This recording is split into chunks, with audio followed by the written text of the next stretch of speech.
meus amigos. Estamos aqui para conversarmos um pouco sobre acne. Postei algumas fotos no intuito de ficar mais fácil a visualização disso que a gente tem aqui que conversar. Então, vamos imaginar o nosso folículo piloso.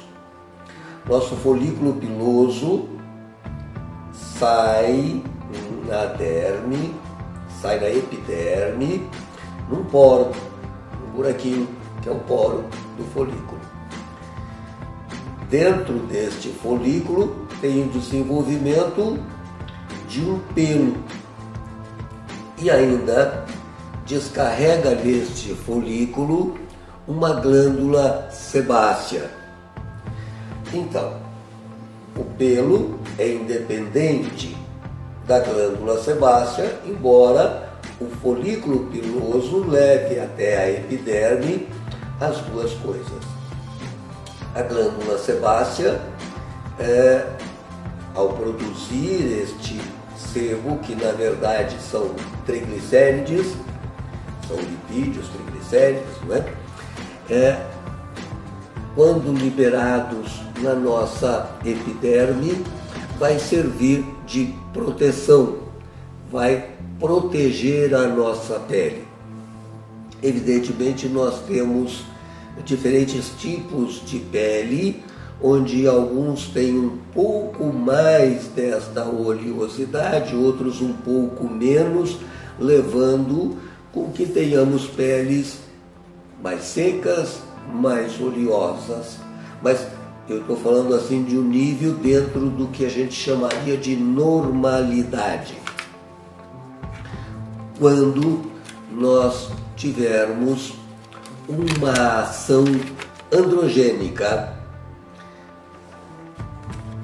Oi, você está aí, meu amigo? É um prazer muito grande, é uma satisfação muito grande.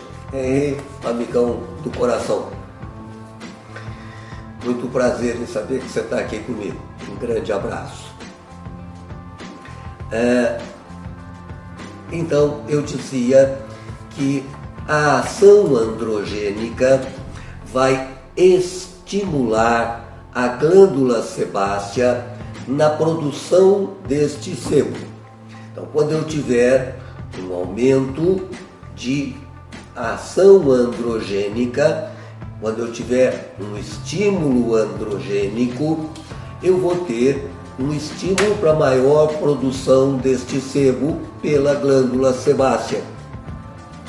Junto com esse aumento de produção do sebo, eu tenho um outro efeito também trazido pela ação androgênica, que é o aumento da queratinização das células superficiais.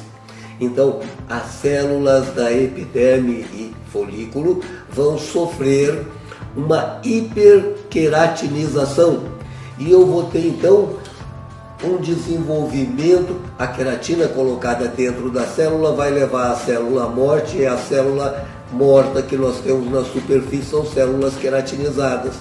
E aí eu vou ter um número muito maior destas células, e que estas células, misturados ao óleo, ao lípide, ao triglicéride que está sendo produzido a mais, vai formar uma mistura que pode vir a formar um tampão, uma rolha, e tamponar o poro do meu folículo. Pode, eu disse. Quando isto não acontece, então eu vou ter uma grande produção de triglicérides, eu vou ter a hiperqueratinização, mas não chegou a tampar, e eu vou ter a oxidação deste sebo. E quando você olhar na pele, você vai ver um monte de poros com pontinhos pretos, que são os cravos pretos, porque ali está o triglicérides oxidado. No entanto, eu posso ter esse fechamento, e se eu tiver este fechamento, ao olhar a pele, o que eu vou ver é um leve aumentozinho naquele local e ele está branco. E estes são os cravos brancos. Então a grande diferença, ou a única diferença, é que um está aberto e o outro está fechado. O que está aberto oxida, fica preto. O que está fechado não vai oxidar. Mas veja que, além desta condição de aumento de secreção do sebo, além do aumento da produção de queratina, ou seja, a hiperqueratinização, eu ainda tenho uma outra condição. A nossa pele, ela normalmente é habitada por algumas bactérias. Principalmente me interessa aqui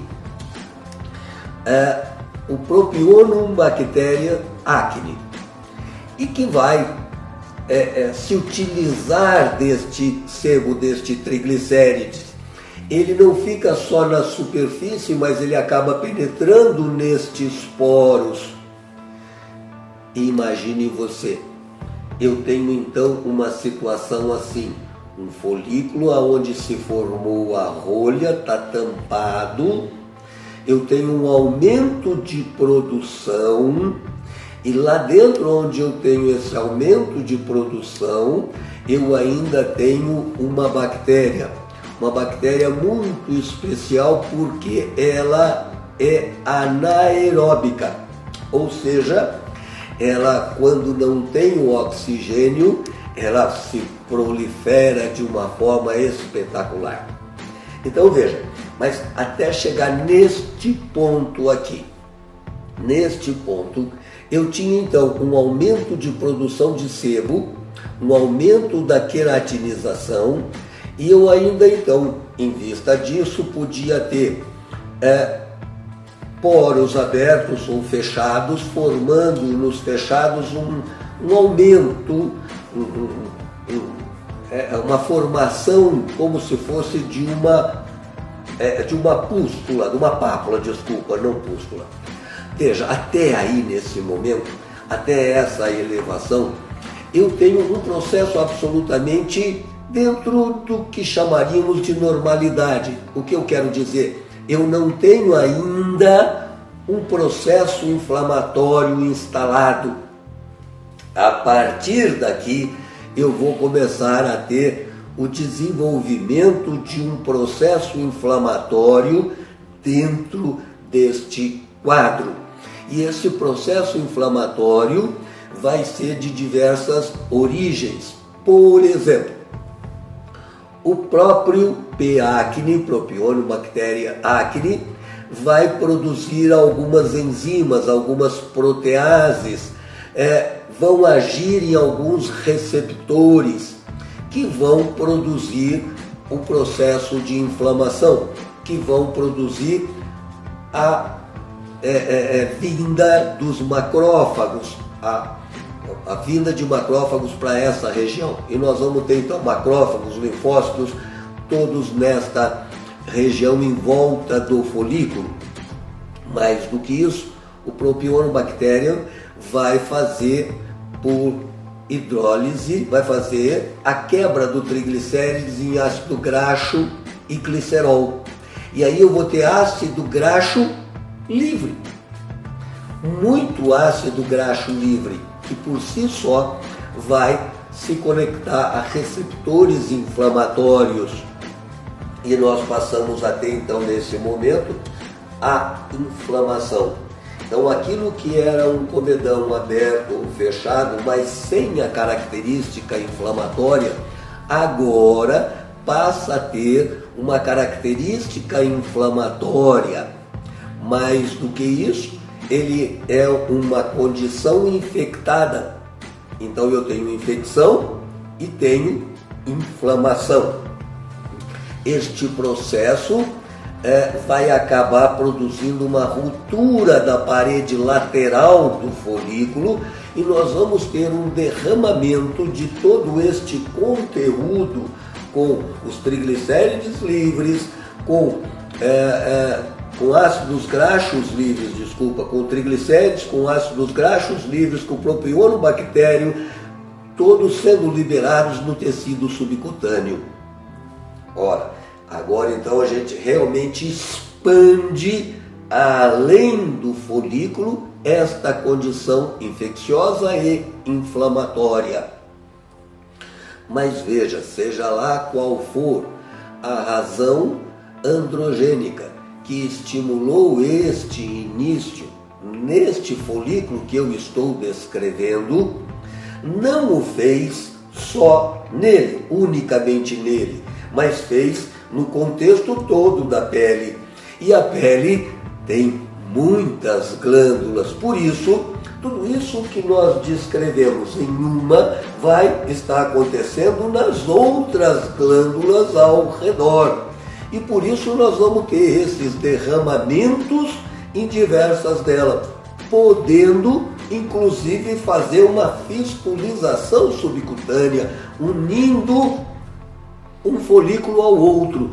E esta fístula subcutânea vai manter essa inflamação e infecção indo para lá e para cá, e nós atingimos aí o grau muito grave de acne, chamada acne conglobata.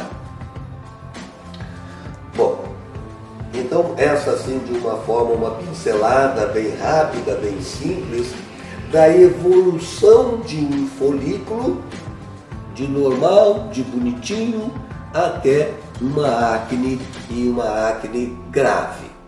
Então, repetindo, o que é que nós temos envolvidos nesta história? É importante que a gente tenha isso em mente, que a gente visualize bem o que é que está acontecendo, porque é em cima desses pontos que nós vamos ter que agir se a gente quiser melhorar alguma coisa neste quadro.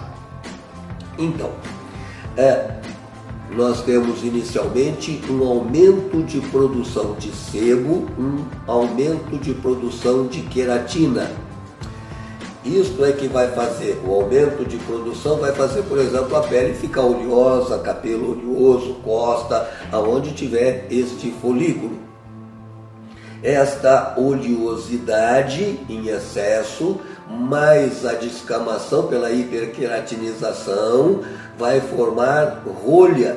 A rolha entope o folículo. E aí lá dentro, num ambiente anaeróbico, o P. acne, o propionobacterium acne, vai se desenvolver, vai hidrolisar o triglicérides, separando o ácido graxo de glicerol, e aí eu vou ter ácido graxo livre, que vai se conectar a receptores inflamatórios, e nós vamos ter a vinda das células de defesa orgânica migrando para esta região, instalando aí não só a inflamação, mas a própria infecção pela presença da bactéria P. acne. Este processo evolui e ele vai acabar rompendo a parede do folículo e se derramando. Então aquilo que era algo contido passa a extravasar. Como outras poderão estar fazendo exatamente a mesma coisa, esse extravasamento poderá vir a se encontrar. E aí nós teremos a formação de fístulas no subcutâneo que vão manter, vão reabastecer essa inflamação e infecção de uma para outra e assim por diante. E este, então, derradeiro quadro chamado de acne conglobata. Muito bem.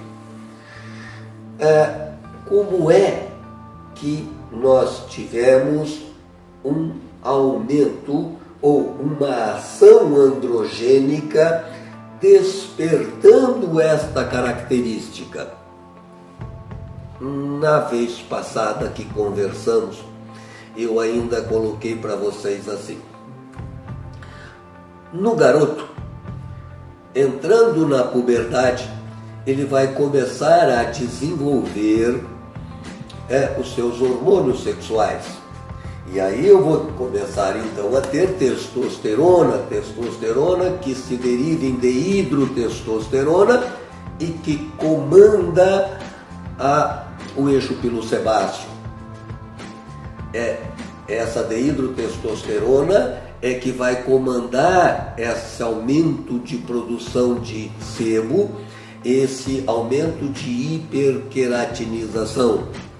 Então, no garoto que está entrando na puberdade, em qualquer outra variação que este homem, então eu estou falando só do sexo masculino, o homem com mais idade poderá eventualmente ter, não deveria, mas por quê? Porque foi estabilizando este quadro, teve um aumento e depois isso se normalizou e deixou de ter crescimento, aumento, podendo ter oscilações.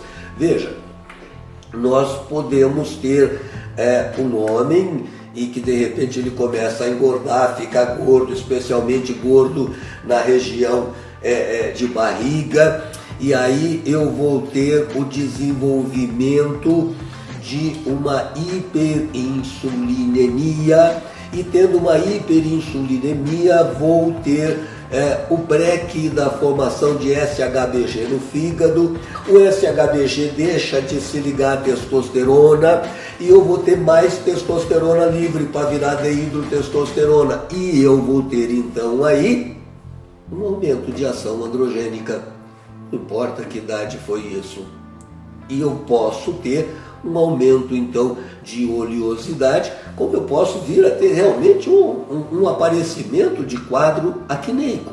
Posso ter. Veja que ainda esta semana eu postei 2 vezes a foto da Helena, vestidinha de bruxa, e eu coloquei uma bruxinha e depois eu coloquei a bruxinha voltou. A bruxinha teve uma bronquiolite, precisou fazer uso de corticoide e ela agora está com uma acne bem aqui nesta posição, 3 anos de idade. Claro que ela não tem produção ovariana, ela não está com produção de suprarrenal, ela não está com nada disso. Foi o corticoide que ela usou. Ou seja, durante a nossa vida, se de repente eu precisar fazer uso de um corticoide, eu vou ter esta ação androgênica alterada e eu poderei fazer este quadro acneico. Mas eu deixei a pergunta para vocês da vez passada no sentido de, mas e a mulher? Como é que a mulher vai desenvolver este quadro acneico? Ela não tem esta testosterona toda produzida por ovário ou mesmo por suprarrenal, como nós temos no caso do garoto que vai fazer a sua puberdade. Não, ela realmente não tem. Ela realmente não tem a testosterona. Ela tem outros hormônios, ela vai ter testosterona sim, mas não na quantidade como a do garoto. Mas ela vai ter em grande quantidade a produção de um outro hormônio, por exemplo, do estrógeno. Mas ela vai ter progesterona. A progesterona tem diversas funções, age em diferentes substâncias, como progesterona, como mineralocorticoide, como glicocorticoide, como cortisol. Ora, veja você que a menina tem um pico no ciclo menstrual, tem um pico de estrógeno e no meio do ciclo esse estrógeno está tão alto que faz um feedback capaz de disparar o LH pela pituitária e aí ele vai ter então daí em diante um crescimento de progesterona. Ele vai fazer um aumento de progesterona que depois, lá na menstruação, vai cair a progesterona e o estrógeno. Mas quando ele faz este pico de progesterona, um pouco antes então da vinda da menstruação, nós vamos encontrar a mulher com alguns sintomas do tipo um pouco mais inchada, porque o hormônio antidiurético foi acionado pela progesterona, porque a progesterona estava fazendo um pico alto e lá no pico da progesterona nós vamos ter uma maior ação androgênica e a mulher vai fazer algumas espinhas, um aumento de oleosidade de pele e cabelo, naquele momento desaparecendo ao chegar e passar a menstruação. Então, o pico de progesterona da fase fértil da mulher, do ciclo menstrual, e nós temos essa característica lá. Então, é essa progesterona que vai fazer a ação androgênica da mulher. Claro, gente, eu coloquei desta forma para vocês na aula passada porque eu queria chamar muito a atenção de vocês. Nós temos que estar muito atento mesmo, porque eu posso ter o quadro de acne na mulher, posso, e isso não ser nada de anormal. Eu posso estar tendo, por exemplo, esta ação androgênica da progesterona. Eu posso estar tendo uma ação androgênica e que não é ovariana, e é, por exemplo, então, uma ação androgênica de suprarrenal, aonde eu vou ter o quadro de acne, mas eu não vou ter um crescimento de pelos, eu não vou ter uma hipertricose, não vou ter pelos na mama, na barriga, eu não vou ter. Eu vou ter só um aumento de oleosidade e eu vou ter o quadro acneico, mas não vou ter o restante do quadro androgênico. Isso de suprarrenal. Mas se o envolvido não for a suprarrenal, e é aí que eu queria chamar muito a atenção de você. Se o envolvido for o ovário, e for o ovário que estiver produzindo essa dose a mais androgênica, então aí nós caímos na nossa conversa da vez passada de um LH que ao invés de fazer pulso, não está fazendo pulso, está sendo contínuo e mais alto, e desenvolvendo com isso a transformação de androstenediona em estrona e de testosterona em estriol. Estrógeno, perdão. Estriol não, estradiol. Mas veja, eu vou ter um aumento de testosterona, eu vou ter um aumento de androstenediona, eu vou ter um quadro de ovário micropolicístico, com oleosidade, com acne, mas com hipertricose, com pelos na auréola, no abdômen. Então, é isso que eu queria chamar a atenção de vocês ao falar de acne. A gente tem que estar sempre atento, muito atento, porque toda vez que eu tiver uma mulher com acne, é muito louvável que eu primeiro de tudo pense em ovário policístico. Depois eu posso pensar em qualquer outra coisa. Mas eu tenho que pensar em ovário micropolicístico.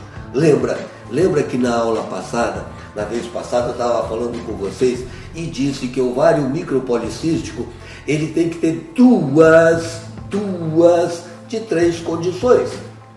Ele tem que ter este efeito androgênico, mas ele não precisa obrigatoriamente ter microcisto no ovário.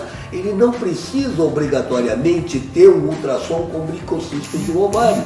Então não se esqueça disso, não se perca disso. Acne na mulher, você obrigatoriamente tem que pensar em ovário micropolicístico. Depois que você realmente, com certeza, descartou, então aí você pode pensar em todas as outras opções. Colocado isso, vamos pensar E daí? O que é que nós vamos fazer com este quadro? Vamos começar do mais simples para ir complicando. Então, vamos começar agindo na parte superficial, vamos agir na pele. Lembra vocês que toda vez que houver uma manipulação da pele, eu vou piorar o quadro inflamatório e por isso vou piorar o quadro acneico. Então, uma manipulação na pele não fica indicada. O que é que eu posso fazer? Existe uma oleosidade excessiva e eu posso orientar a fazer uma higiene mais frequente desta pele. Eu posso utilizar de alguma substância que me venha a auxiliar a diminuir a quantidade de queratina, que me venha a diminuir a quantidade das bactérias. Então, se eu utilizar uma substância que tenha essas características, eu vou com certeza estar melhorando este quadro. Peróxido de benzoíla faz exatamente esta função. Então, o uso de uma solução de peróxido de benzoíla vai fazer com que eu tenha uma diminuição dessa queratinização, com isso vai diminuir a formação da rolha, eu vou ter uma diminuição da quantidade de bactérias. Claro que então eu vou diminuir este processo. A gente tem no mercado algumas dosagens, mas quanto maior a dosagem, quanto mais concentrado, maior a irritação que você vai causar na pele. Bobagem essa história de aumentar a concentração. Toda vez que você utilizar qualquer aplicação de ácidos, tipo um ácido salicílico, um ácido azelaico, você vai ter uma redução desta pele excessiva, dessa queratinização excessiva, você vai afinar esta pele. Toda vez que você fizer isso, você está trabalhando ao inverso da hiperqueratinização. Inclusive, se você utilizar um ácido retinóico. Se eu utilizar um ácido retinóico, muito cuidado. O ácido retinóico não pode estar submetido à luz solar. Então, ele deve ser aplicado, evidentemente, à noite. E se eu aplico esse ácido retinóico, ele tem a função de diminuir essa hiperqueratinização e tem também a função de diminuir a produção de sebo. Daí o Henrique não me deixa mentir. Então veja, o uso de um ácido retinóico vai estabelecer estas duas condições. Eu podia ainda pensar em utilizar, por exemplo, um antibiótico tópico. Não sei até onde isso nos levaria a grandes resultados. Nós poderíamos utilizar via oral. O que é que nós podemos utilizar via oral? Nós poderemos utilizar um antibiótico via oral. Minociclina foi utilizada em uma quantidade muito grande no passado, com um resultado até muito interessante. Mas existem outros que a gente poderia estar associando a isso que nós já colocamos. Ainda nós não poderíamos deixar de falar aqui do uso oral de isotretinoína vitaminada. Eu aí quero chamar a tua atenção. Nós precisamos sempre pesar qual o efeito e quais os riscos. Que benefício isso me traz? A que risco eu exponho este paciente? Não resta a menor dúvida, eu não estou aqui para dizer que não é verdade, de que a isotretinoína, neste momento, até hoje, é um medicamento que se poderia dizer, mais eficaz como resultado para diminuir a própria glândula sebácea, até o tamanho dela, não é só a produção, até o tamanho, até uma atrofia da glândula sebácea, tá? Mas não é só isso que ela faz. E aí eu vou estar submetendo o meu paciente a riscos hepáticos, renais e etc., com a necessidade de um controle muito bem feito. Então, antes de nós pensarmos, eu resolvo o problema porque eu uso isotretinoína, é preciso que a gente pense qual é o risco que eu estou expondo o meu paciente. Então, a isotretinoína, embora seja realmente a substância que o melhor resultado vai trazer, deve ser reservado para casos extremamente graves, aonde as outras coisas realmente não deram resultado.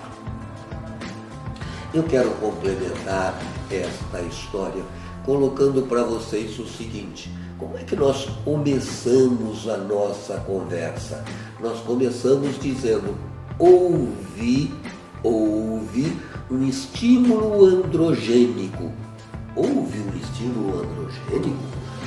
E aí essa coisa toda foi um estímulo androgênico que empurrou a pedrinha lá de cima e aí ela veio rolando? Ora, espera um pouquinho. Mas este estímulo androgênico vai se caracterizar na dehidrotestosterona, que não aparece do nada. Ela me vem transformada da testosterona e para isso tem uma enzima, que é a 5-alfa-redutase A e B. E aí nós podemos, por exemplo, pensar em inibir a ação dessa enzima 5-alfa-redutase. Nós podemos ainda utilizar, veja você,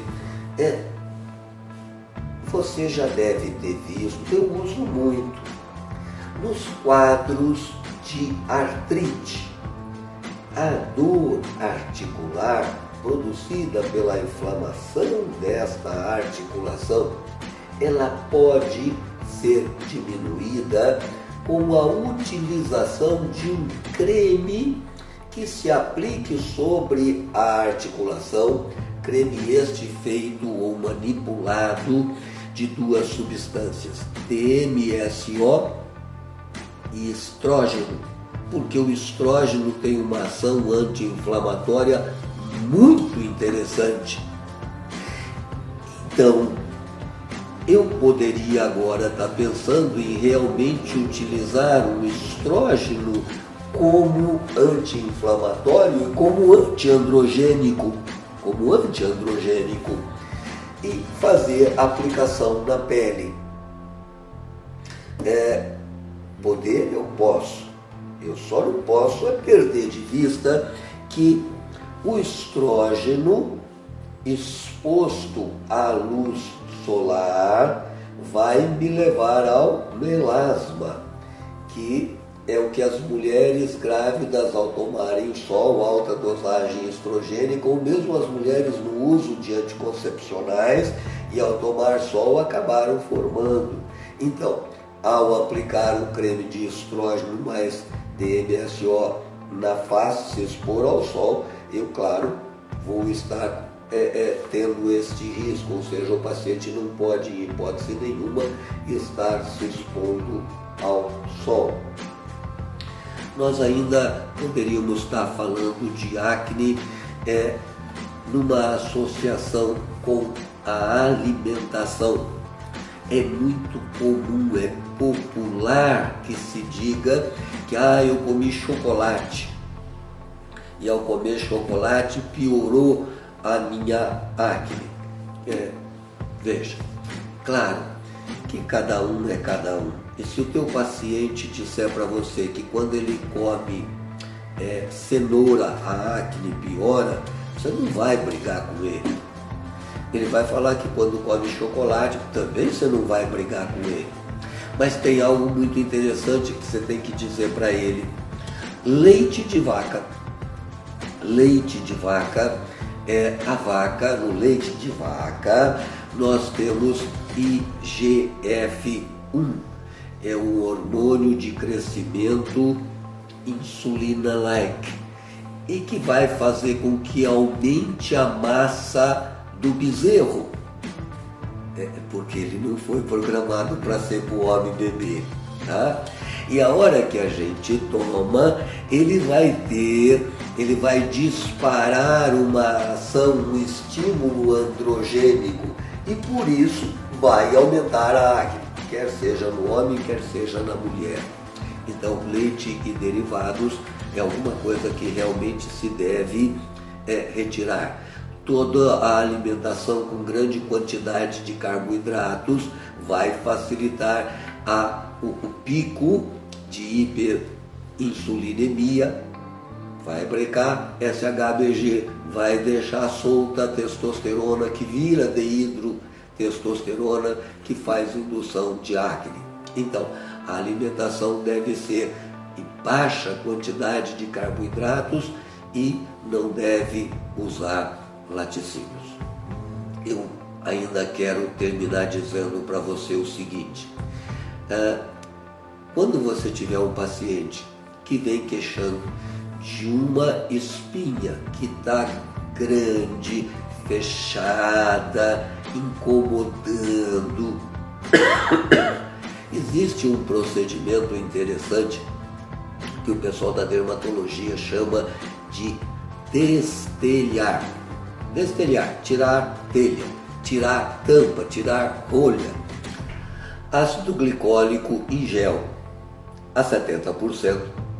E você põe um pinguinho deste gel bem em cima daquela pápula. Ele vai quebrar as proteínas e vai acabar abrindo. E aí a pressão daquele sebo, daquele triglicérides que está lá dentro, vai acabar aparecendo, sendo jogado fora e esvaziando este folículo, diminuindo a inflamação, diminuindo a dor. Então, um processo técnico, tá bom? Tranquilo? Se não fosse o tempo que nós já gastamos, eu ia chamar vocês agora para a gente começar a falar de um outro quadro. Um quadro chamado Acne Autoimune. Pronto, já sei que eu assustei vocês. Eu já sei que você está dizendo assim: puxa vida, esse camarada adora a vitamina C, ele adora usar progesterona subdérmica e ele é vidrado em processo autoimune. Sim, não tem dúvida. E se eu tiver certeza que você está falando isso, vou ficar muito contente. Haja visto que eu vou dizer assim para você: para tratar ainda a acne, existe uma progesterona que a gente coloca subdérmica e ela tem ação anti-androgênica, chamada eucometrina. A eucometrina é uma progesterona anti-androgênica que traz um resultado muito legal no quadro acneico. Mas então eu agora queria falar com vocês de acne autoimune. Claro que agora já está avançado, eu sei que vocês já estão cansados. Então, nós vamos fazer o seguinte: nós vamos combinar na próxima fala, a gente vai falar de acne autoimune. O Henry deve ter até arrepiado aí na cadeira. Nós ainda hoje conversávamos, eu e o Henry, e falávamos a respeito de progesterona. E o Henry ainda me dizia assim: a progesterona é algo que está muito pouco estudado, tem muitas ações, ainda deverá ser muito mais utilizada e não o é hoje. falta de conhecimento, por falta de estudo, no que eu concordo plenamente. Muito bem, eu vos agradeço pelo carinho, pela vossa atenção, espero ter trazido alguma orientação a respeito do quadro de acne. Fico lhe devendo acne para a próxima fala, mas dentro do quadro autoimune. Fiquem com Deus, muito obrigado, um abraço a todos vocês. Henry, um grande abraço do fundo do coração.